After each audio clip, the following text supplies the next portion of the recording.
I welcome you all with my love and respects.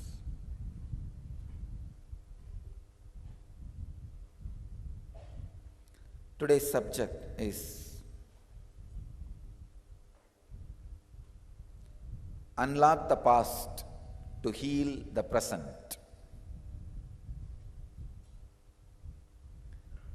I have some Shastra Pramanas for all of you. This is a modern day research from Life Research Academy, their website. 90% of illnesses and diseases and ailments that we suffer from in our present lives have past life connections. And this is one of the very great revelation from one of the modern day great rishis, L. Ron Hubbard, who created the tradition of Scientology. Most problems are due to engrams and blocks created by the threat in early childhood, prenatal stage or past lives. It says engrams formed during all times have made men forget his divinity. Psychotherapists Brian Elvis and Dr. Ian Stevenson reveal that past life therapy can be a cure for psychological ailments like phobias, mental blocks, unexplained fears, depression, addiction, obesity, and insomnia. Now I am coming to the ancient rishis. Whatever few things I read out now is from modern day rishis. Now I am coming to the ancient rishis. An ancient yoga philosopher, Patanjali, extensive research on past life regression. He calls it as a Pratiprasav. I'll quote a sutra from him. Already I spoke on this sutra, but I'll give you the essence. Klesha moola karmashayo drashta janma vedaniyaha. The root of affliction is past action. It is latent, seen, unseen, and stays as karma through births. Mahavira calls past life as Jatismaran. Remembering past life is an integral part of Jain practices. Jains called attaining freedom of rebirth. I can say freedom from rebirth as Kaivalya. So these are some of the Shastra Pramanas. Now I will add my Atma Pramana. Please understand, it is out of past your present is made and future is going to be made. You can always unlock the past and release those intense suffering engrams and make your future into a powerful reality, powerful experience. I tell you, don't make enlightenment as a goal because you don't understand that word completely. Make yogic body and Vedic mind as goal. Then you will be able to work exactly in the line I am telling you. See, enlightenment is more like a abstract concept, more like a poetry and romance which you are never able to catch it. So it's like a unclear.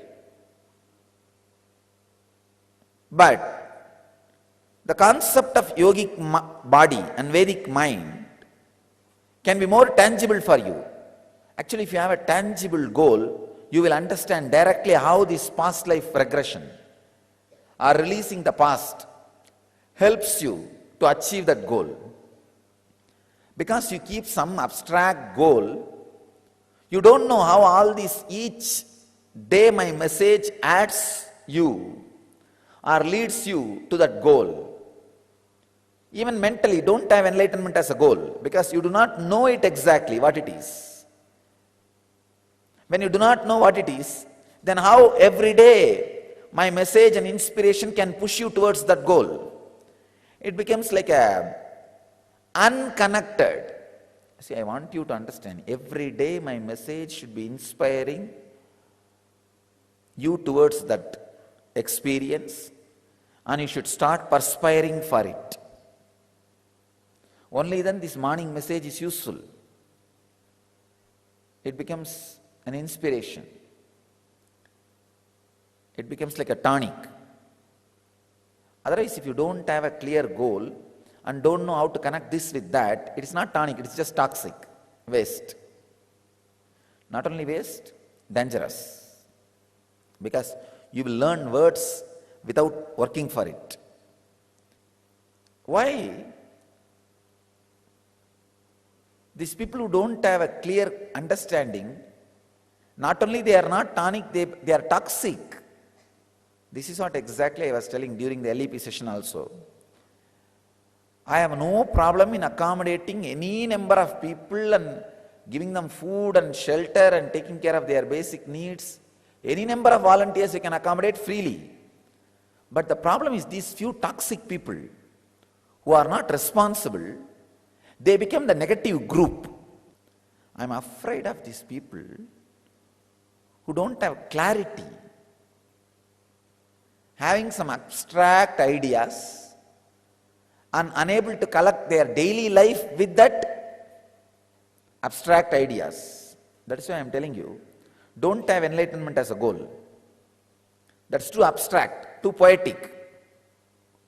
You'll never be able to even comprehend. Have this yogic body and Vedic mind as a goal. Then you will see everyday life with me moves you towards that goal, inspires you towards that goal. You will see that everyday life is an excitement, joy, you are growing. When I say yogic body, I mean healthy, well-built, flexible, joyful body. When I say Vedic mind, I mean completely excited, every day healing itself, recovering itself, exciting itself, this mind. Have these two as a goal. It is doable. Not only that, every day you can check and see, what's my measurement? What is happening here? What is happening here? What is happening to my Kurmanadi? Is it becoming green or red? Every day morning when you wake up, you can feel what is happening today is my mind. Is it high or low? Am I feeling excited? Did I sort out this problem which I used to have 3 months before? Or still am I carrying that wound? Am I feeling better? Doable. Then you will see everyday life around me becomes worthy. Then you will feel like committing, taking responsibility. Why people are not able to take the responsibility? Because they do not know that it directly works on them, helps them. I tell you, even when you volunteer, understand, I asked you to volunteer not to work for me. When you volunteer, many of the sharp corners you have gets soft. Many of the problems you have gets sorted out. So actually, the major problems you have inside you, take list of it. When you volunteer, you will see exactly those problems are only again and again happening. You can volunteer any department, understand it's an energy field. Automatically all people, all situation, even the plants and animals are trained to hurt you exactly where it hurts you. Clearly they are instructed to hurt you exactly where it hurts you. To make you understand where you are stuck, where you are standing, where you need to work, where you need to polish, where you need to move. Even the animals, plants, anything which is here, everybody is programmed, clearly asked, instructed. It's an energy field. If you are caught with a lazy engram, you will see exactly when you go and lie down on your bed, it will smell badly.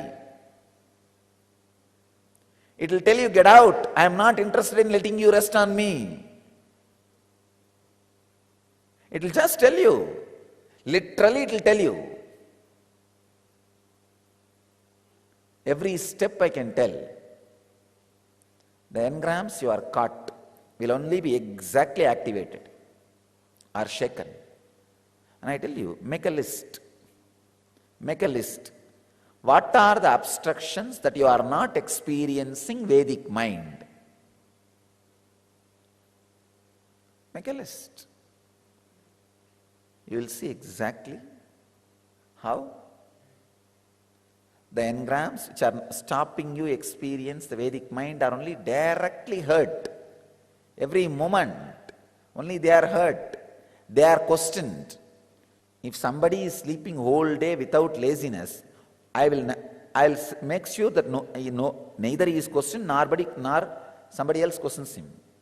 But if you are lying down just for half an hour in your chair itself out of laziness, you will see 20 people asking you question. That day exactly I will be asking you, what have you done today? Give me the routine. Understand, I have an automatic mechanism. Independent intelligent mechanism. Sangha is an independent intelligence. This throne is not made out of just wood, copper sheet and gold paint. I have added life to it. It is an independent intelligence. It talks, answers, responses, take actions, and acts and reacts to everything. Sangha is an independent intelligence. Understand? That is why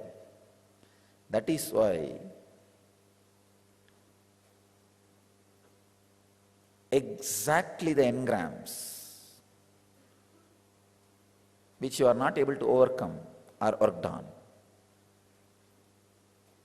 If you have the doable goal, you can easily unlock your past. See, when I am saying unlocking your past, I am not talking about past life, means before you took this body.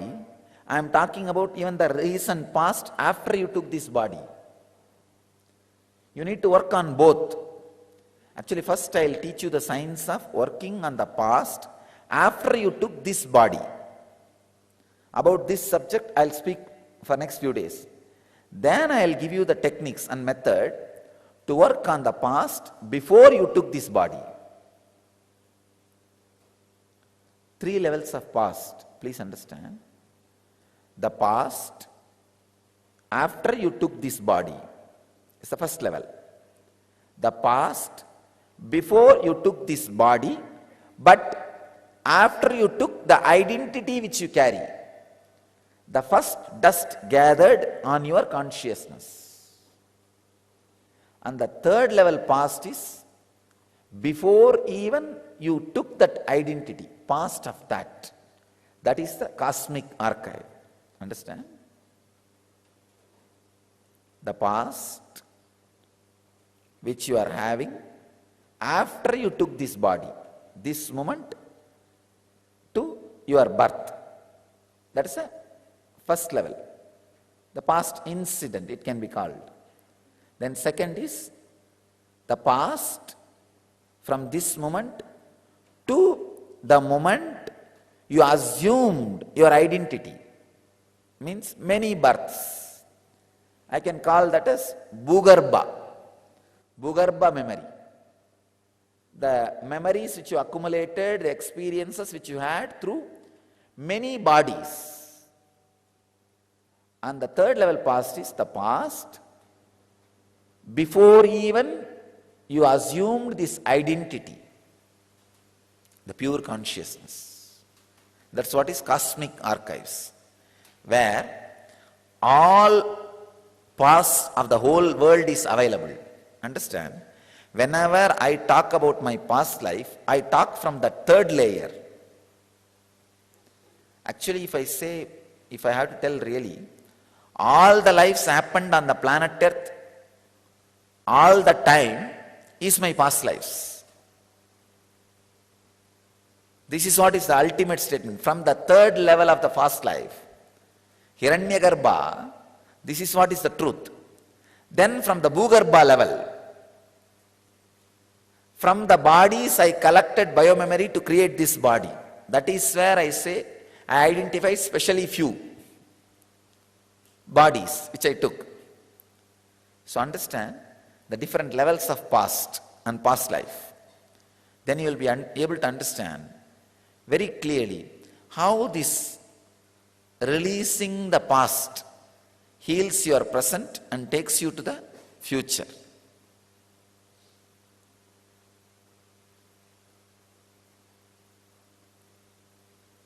First few days I will talk on the past you are carrying after you took this body. Shiva Sutra also gives a very beautiful technique. If you just sit and even remember so many of those blockages associated with those memory will leave your system through the Kurma Nadi, through the body. Understand? Just simple remembrance. Actually, simple remembrance will lead to reliving.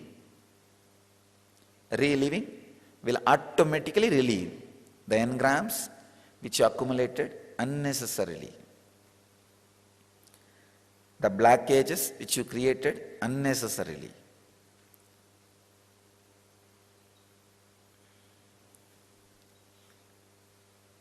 Coming to terms with the past will awaken the intuition in you to come to terms with the future. Most of us are afraid of our intuition.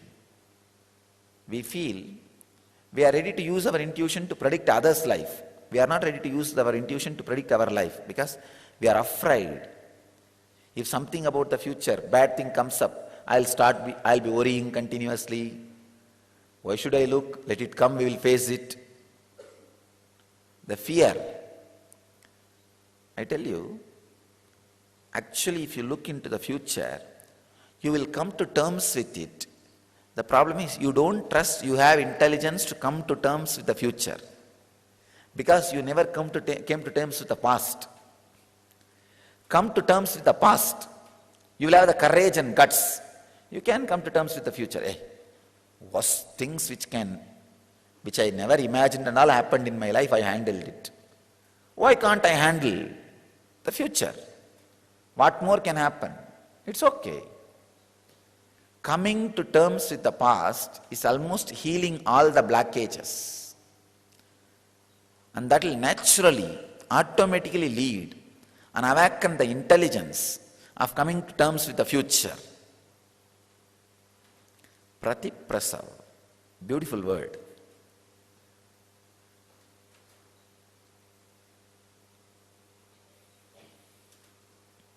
Come to terms with the past by constantly doing the past life regression. Of course, this word is used in a meaning like a lives you had before you took this body.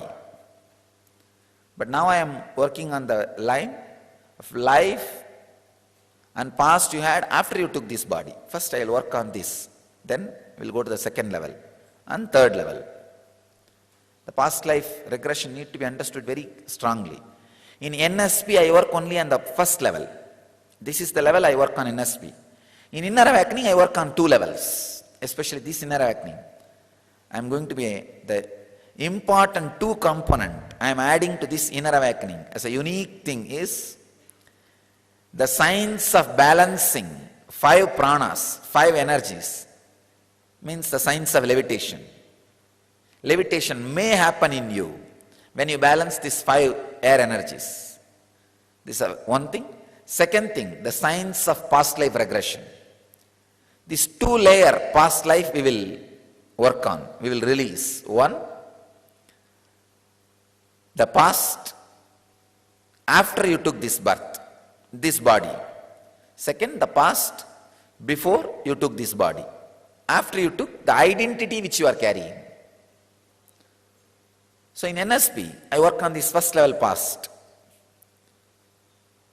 First level past is all about releasing the engraved memories you collected during the childhood time and till this moment. Working on that, reliving and releasing various catharsis methods. Boiling your muscle so that it can just leave your system, and using cathartic methods so that completely it can disappear from your system. The system, life, can become more intelligent, more alive, learns to live the whole thing, learns to radiate the whole thing. See, it's like if some part of your body is not coping up with the excitement you are carrying, that part is not only not tonic, it is toxic. The same thing, like today I was telling, some group of volunteers are not coping up with the excitement you are creating, the group energy, the Sangha Shakti. They are not only not a tonic, toxic. Whether it is an ashramite or a volunteer or anybody. You see, because here I am taking a group of people, working nicely on them, making new man. Understand? Anything we do extreme. When you sit, no questions asked, be silent. When you do puja, no questions asked, melt down. When you work, no questions asked, be like a ghost. When you do anything, you are asked to be in extreme, which human mind can never tolerate. It asks, all right, if I go to that extreme, what is the use for me? Arey fool, being in that extreme is your lifestyle. There's no such thing as use. That's your lifestyle. Don't ask, what is the use of me breathing? That is supposed to be your lifestyle. Only through breathing you will be alive. So, same way, only by being in extreme, the new man whom I am trying to create will be alive. The new man can be alive only by being in extreme. Early morning, when you do yoga, just break the body. If you think you can't do this posture, do it. When you sit unclutched, be in complete samadhi. No question of words. No question of mind moving here and there and then bringing to center. Just tell yourself, get lost. I have to be in samadhi. The power with which you tell your mind, it should run away like a dog and disappear. The next, when you start the Guru Puja, tell yourself, here I am melting. Have the tremendous power over you. Here I am declaring that I am melting. And just melt. Just dedicate. Just surrender. Then again, when you go to the office, here I am doing my strategy planning. How to make the whole thing productive. This is what I call yogic body and Vedic mind. New man. Just fit yourself. People who are not excited about this idea, people who are not interested having this as a goal, and people who are not interested to choose this as a doable goal. Understand? That is another one thing. Sometimes people are greedy about this, but they also have a nice hiding compartment, hideout to say, no, it is not doable. I am this, I have this, I have that. Either it is doable or just get lost. I have no place for anybody else here. This place is created specially for the people who are interested in becoming new man. I am not interested in awakening your 12 strands of DNA taking 2 years. I am clear. I want this to be done. I think it should have been done by yesterday. Even if it is done today, it's already late. It's already late. So be very clear. I want this urgency to be felt by people. That can happen only when you have a doable goal. Means clearly seen, measurable. So enlightenment is a poetic goal. Forget about it. That will happen. That will happen. Let that be a side milestone in your journey, not a goal. Let the goal be yogic body and Vedic mind, where you are able to measure all the measurements. Yogic body means you can measure how flexible you are, how strong you are, how healthy you are, how graceful you are, how your dimensions change. Take up this as a goal. Take up this as a goal. For yogic body, Nirvana Kada. For Vedic mind, constantly chewing the words of the Master, Smarana. Chewing the words of the Master, digesting the words of the Master. Anything you do, bring at least 2-3 contradicting points of the Master. Please understand. When you make any decision, you can easily pick up my contradicting points. Don't talk for one side. See, about any idea, you can have 10 contradicting points from my teachings. If you have heard enough and perfectly, for example, food, you can have a point of me telling just fast and die. Or you can have the same, from my own words, you can have the point to eat as much as you want, as long as you can, how much you want. You will have both points from my own teachings. Bring those self-contradicting points and fight with them. That is what I call chewing. Please understand. I am defining smarana, manana. I am defining manana. From my own teachings, the subject you are supposed to decide, the decision you are supposed to take on that subject, bring self-contradicting points. You may think, what is going on? Actually, after you bring those self-contradicting points, you will see very clearly which is, this I know, I am cheating myself. This I know is teaching for me by Swamiji. This is what I call Viveka. The Viveka needs to be kept alive, sharp, to experience the truth by yourself. But the problem is, if you don't do this self-contradicting and clear manana, you will pick up self-contradicting point 1 or 2 and keep it to answer me. I have seen sometimes people giving very intelligent answers, using my own words against my own words. They will use my own words. Very nicely they will quote to attack me. It means you have not done manana. You are cheating yourself. When the manana is done, means when you bring self-contradicting points and analyze, spend time with it, you know, oh no.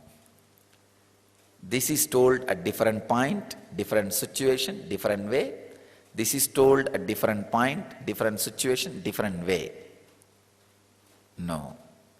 I know this is the right, this is the word for me from Swamiji, for this situation. The fellows who have done this manana never use my words against me. Never try to cheat. Because they don't cheat internally, they don't know how to cheat externally. But whoever cheats me externally, I know they are cheating themselves internally. They take my various judgments and use it in wrong places. Understand? Actually, when I talk to people, I very clearly understand whether they are internally cheating themselves or not cheating, honest. I can very clearly make it out. Because if they try to cheat me externally, then naturally I know this is the same thing going on inside. Internally also, they are cheating themselves. Understand? Vedic mind means a non-cheating, honest, committed mind. Have this yogic body and Vedic mind as goal. Honesty and strength and integrity as goal. Sacrifice, dedicate. Just disappear into the great fire of the Sangha. Annihilate yourself into the Sangha. You will see. You will literally see. You experience the space where you can never be annihilated. The yogic body and Vedic mind is just happening in you. See, every day your body becomes more healthy, more active. You are able to do at least one posture more than yesterday. Your body is more flexible than yesterday. Same way mind is more honest than yesterday. Doing more manana than yesterday. Understand? Again I am defining manana. Bringing the self-contradicting points about the same subject from the master and letting them fight each other in front of your pure awareness and using your viveka to choose rightly, honestly, without compromising. That's what I call manana. If there is a clear-cut rule given, you will never grow in the intelligence of manana. The people who never grow in the intelligence of manana are only creating fanatic religions. Fanatic religions does not allow this component of intelligence of manana, viveka. It only says vidhi nisheda, do's and don'ts. But all great mystical traditions, the spiritual traditions, encourages the viveka, not vidhi nisheda. The traditions which encourages only the vidhi nisheda, do's and don'ts, they create fanatic religions. The traditions which encourages viveka by the manana, they create intelligent people. That is what I call Vedic mind. That is what I call Vedic mind. Have tremendous intelligence and be honest. Do an honest, clear-cut, strong manana. I think first time I am defining manana. So practice manana. Manana is very powerful. With your honesty and viveka, manana can do miracles in your mind. Manana is like muscle building exercise for Vedic mind. If you want yogic body, do yoga and samana practices like weightlifting and all that. If you want Vedic mind, so do manana. Manana is like a weightlifting and yoga to create Vedic mind. It's a very powerful process. Very powerful process. Honesty and manana will create viveka. That is what exactly I call inner awakening. The ability to do manana with discrimination is inner awakening. Your inner lit is lit. Your inner light is lit. The inner awakening has happened. So, understand the honesty, integrity and manana does inner awakening. So this is the truth I want to share with you all today.